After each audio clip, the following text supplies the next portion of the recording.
Sa bidyong ito, makikita ang babaeng nagbubungkal ng lupa. Animoy naghahanap ng ginto sa ilalim nito hanggang sa kanyang makita ang itim na bagay na nakabaon sa lupa. Kung titingnan, para lamang itong itim na pumice stone. Hindi po ito bato, kundi isang beehive ng stingless bee at naglalaman ng honey.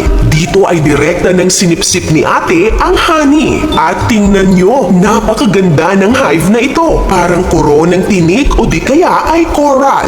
Ang stingless bee honey ay tinatawag din miracle liquid dahil sa taglay nitong medicinal properties. At alam nyo bang mas mahal, mas bihira at mas masustansya pa ito kaysa sa regular honey? Sa Pilipinas, ang stingless bee ay tinatawag na lukot o kiwot sa Tagalog at kiyot naman sa Bisaya.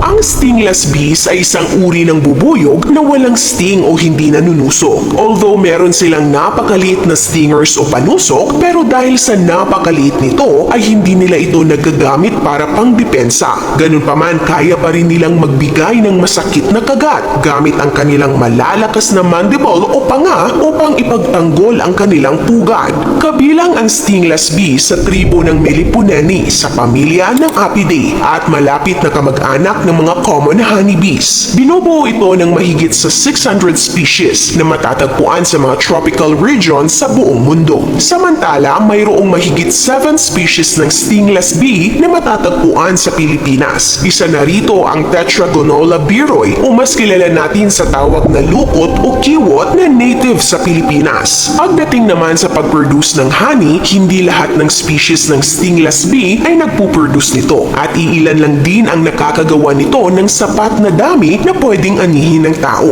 Ang mga stingless bee ay mas maliit kaysa sa honeybees. May bilugang mukha, maikling antena at matulis na baba. Mula 2 hanggang 15 millimeters naman ang haba ng kanilang katawan. Mayroon itong iba't ibang kulay. May black, brown, yellow o metallic green.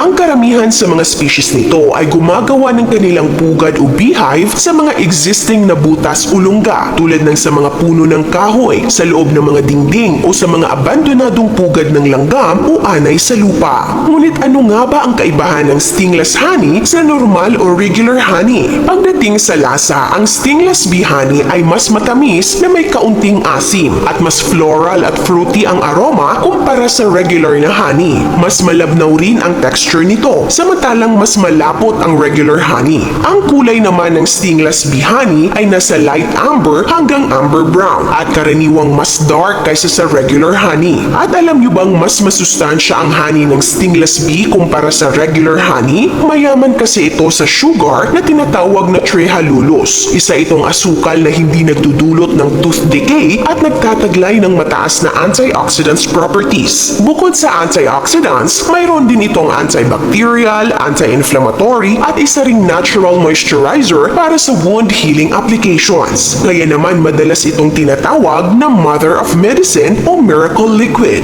Sa Brazil, ginagamit ang honey ng stingless bee upang gamutin ang diabetes, bronchitis, impeksyon sa balat o mycosis at pananakit ng lalamunan. At dahil sobrang masustansya ang honey ng stingless bee at mas kaunti rin ang produksyon nito kumpara sa karaniwang bubuyog, kaya naman mas mahal at bihira ito. Ang presyo ng stingless bee honey ay depende sa dami at kung saan ito bibilhin. Sa website ng melea.ph, ang stingless bee honey na 1,400 grams o nasa 1 liter ay nagkakahalaga ng 3,980 pesos. Samantala sa Lazada, may nakita kami na ang presyo ng 1 liter ay nasa 1,385 pesos lamang. Ngunit paalala lamang po na ang sobrang pagkonsumo ng stingless bee honey ay maaaring magdulot ng pagkahilo, iritasyon sa lalamunan at pagkawala ng gana sa pagkain. Kaya't mahalagang maging maingat po tayo. Kung may serious health conditions ay mas mabuting kumonsulta po muna sa doktor bago uminom nito. Sa bawat patak ng stingless bee honey, maisip sana natin kahit ang pinakamaliit na nilalang ay may kakayahan ding lumikha ng bagay na dakila at kamangha-mangha. Paalala rin ito sa atin na ang tunay na kayamanan ay madalas nagmumula sa kalikasan. Kayo mga kaasam, nagkatikim na ba kayo ng stingless bee honey?